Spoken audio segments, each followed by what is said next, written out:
Hari ini kita akan bicara mengenai teks laporan percobaan.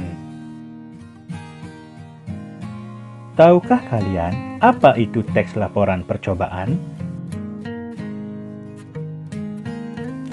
Jadi, teks laporan percobaan adalah suatu bentuk tulisan yang memaparkan suatu fenomena dari hasil pengamatan bertujuan menginformasikan hasil yang diperoleh kepada orang banyak. Selanjutnya, kita akan berbicara mengenai ciri-ciri teks laporan percobaan. Yang pertama, teks laporan percobaan bersifat umum atau universal. Kedua, teks laporan percobaan lebih menekankan pada pengelompokan terhadap suatu hal yang dibahas. Yang ketiga, teks laporan percobaan memiliki hubungan antara yang dijelaskan dengan kualifikasi yang dijelaskan.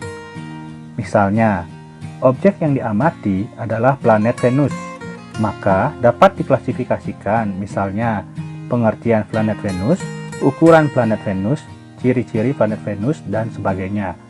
Begitupun dengan kelelawar, misalnya yang diklasifikasikan adalah jenis kelelawar, ciri fisiknya, dan kebiasaan hidupnya. Nantinya, bagian-bagian yang telah diklasifikasikan akan dijelaskan secara rinci sehingga menjadi sebuah teks laporan. Pembahasan selanjutnya adalah struktur teks laporan. Struktur teks laporan yang pertama adalah pernyataan umum. Pernyataan umum berisi klasifikasi aspek dari sesuatu seperti hewan, alam, tumbuhan, dan lain-lain yang dibahas secara umum. Misalnya, dalam teks kelelawar, pernyataan umumnya adalah kelelawar merupakan mamalia. Kelelawar satu-satunya mamalia yang dapat terbang. Ada lebih dari 1000 jenis kelelawar seperti kelelawar vampir, kelelawar telinga panjang, kelelawar ekor 3, dan kelelawar buah. Struktur berikutnya adalah uraian. Uraian menggambarkan sesuatu yang dibahas secara rinci, bagian per bagian, kebiasaan atau kebutuhan hidup makhluk hidup, dan penggunaan bahan dan alat, perilaku alamiah, dan hal khusus. Misalnya, dalam teks kelelawar, uraian yang dibahas yang pertama misal dari segi penampilan. Kelelawar tampangnya mirip tikus. Saat terbang bersama, kelelawar seperti tikus terbang.